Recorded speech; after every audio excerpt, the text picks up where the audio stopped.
За 20% ќе биде намален бројот на институциите во државата, изјави синоќа за Телма предложениот министер за транспорт и врски Александар Николовски од ВМРО ДПМН.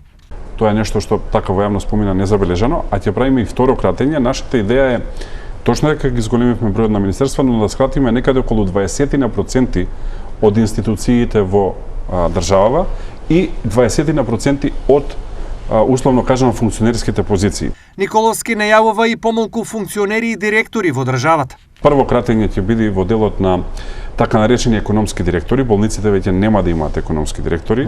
Сметаме дека е тоа една од причините за колапсот во здравството. Второ, ќе се укинат по 20 директори на секоја клиника и ќе има само еден директор за цел клинички центар во Скопје.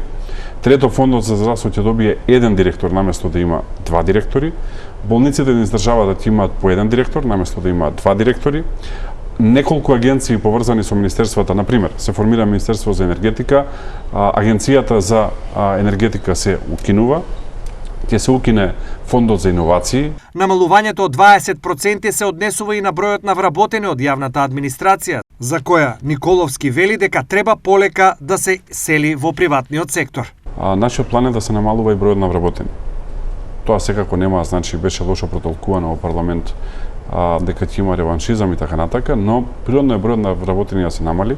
Сите сме свесни дека јавната администрација е преобемна и неефикасна, не само што е преобемна, а сите сме свесни дека веќе приватниот сектор има недостаток на работна сила и тоа се работи кои што мора да се менуваат во корист на приватниот сектор. Ние, ако сакаме колку толку функционална држава, мора да се намалува јавниот сектор, а да расте приватниот сектор.